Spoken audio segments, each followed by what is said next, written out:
Welcome to சோலை சாய் சமையல். இன்றைய வீடியோவில் மருத்துவ குணம் அதிகம் நிறைந்த மணத்தக்காளி காய் குழம்பு தான் செய்ய போகிறோம். இது 2 நாளைக்கு வச்சு கூட சாப்பிடலாம், ரொம்ப டேஸ்ட்டாக இருக்கும். இந்த வீடியோவை கடைசி வரை ஸ்கிப் பண்ணாமல் பாருங்கள். வாங்க வீடியோக்குள்ளே போய் எப்படி செய்கிறதுன்னு பார்க்கலாம். இந்த மண் சட்டியில் நல்லெண்ணெய் ஊற்றிக்கலாம். வெங்காயம் பூண்டெல்லாம் வதக்கிறதுக்கு கொஞ்சமாக 1/2 ஸ்பூன் உளுந்த பருப்பு போட்டுக்கலாம். 1/2 ஸ்பூன் கடலைப்பருப்பு போட்டுக்கலாம்.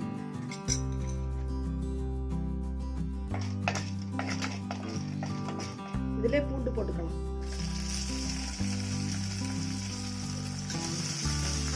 மணத்தக்காளி காய்க்கு தக்கன நீங்கள் போட்டுக்கோங்க, அளவு கூட்டி குறைச்சி.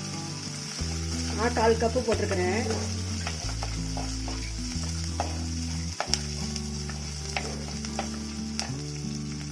இதிலே சின்ன வெங்காயம் உரிச்சு வச்சிருக்கிறேன், அதையும் போட்டுக்கலாம்.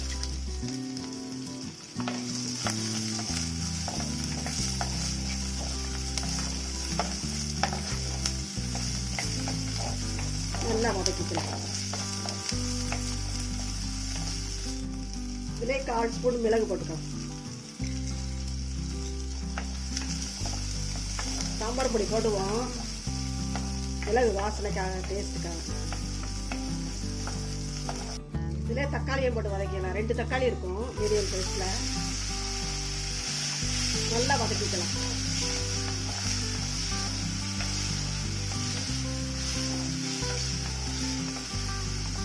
குழம்பு நல்லா திக்னஸ் கொடுக்கும், அதுக்காக வதக்கி அரைக்கிறது.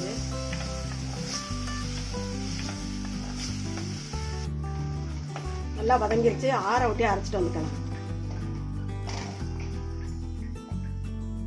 இதே மண் சட்டியில் நல்லெண்ணெய் ஊற்றிக்கலாம். புளிக்குழம்புக்கெல்லாம் நல்லெண்ணெய் தான் நல்லாயிருக்கும், அப்போதான் கெட்டு போகாத, நல்லாவும் வாசனையாக இருக்கும். எண்ணெய் காஞ்சிருச்சு, கொஞ்சமாக கடுகு போட்டுக்கலாம்.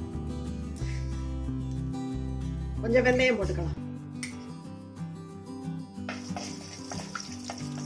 நல்லா பொரியட்டும். இதில் கருவேப்பிலையும் போட்டுக்கலாம். சின்ன வெங்காயம் அரைஞ்சி வச்சுருக்கிறேன், இதையும் போட்டுக்கலாம்.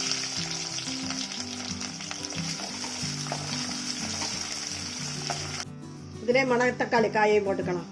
1 கட்டு கீரை வாங்கினேன், இவ்வளவு இருக்குது. நல்லா வதக்கிக்கலாம். கீரை வாங்கினா கீரை கூட்டு செய்யலாம், இந்த காய் குழம்பு வைக்கலாம். மணத்தக்காளி கீரை ரொம்ப நல்லது, அல்சர்லாம் கேட்கும், வயிறில் புண்ணு இருந்தால் ஆடும். நல்லா மருத்துவ குணம் உள்ளது, பூண்டுலேயும் மருத்துவ குணம் இருக்குது. சின்ன வெங்காயம் ரொம்ப நல்லது, குளிர்ச்சி உடம்புக்கு. இந்த காயெல்லாம் வேஸ்ட் பண்ணாமல் தனியாக எடுத்து வச்சுக்கிட்டு குழம்பு வச்சுக்கலாம், ரொம்ப டேஸ்டாக இருக்கும். நல்லா வதக்கிக்குவோம். நல்லா காய் வதங்கிருச்சு, கலரே மாறிடுச்சு பாருங்க. 1/4 ஸ்பூன் மஞ்சத்தூள் போட்டுக்கலாம். 2 டீஸ்பூன் சாம்பார் தூள் போட்டுக்கலாம். சாம்பார் பொடி அரைக்கிறது எப்படின்னு நம்ம சேனல்லே போட்டிருக்கோம், பார்த்துக்குங்க.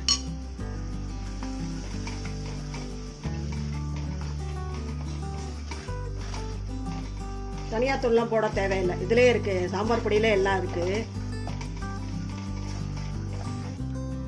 தேவையான அளவு உப்பையும் போட்டுக்கலாம்.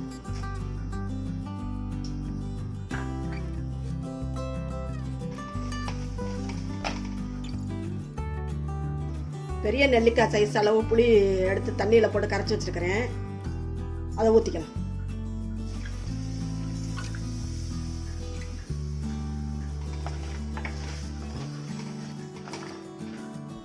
புளி நல்லா பச்சை வாசனை போக கொதிக்கட்டும். புளி பச்சை வாசனை போயிடுச்சு. வெங்காயம் தக்காளி எல்லாம் அரைச்சி வச்சிருந்தோம்ல பேஸ்ட்டு, அதை ஊற்றிக்கலாம். மிக்ஸி கழுவுன தண்ணியை ஊற்றிக்கலாம்.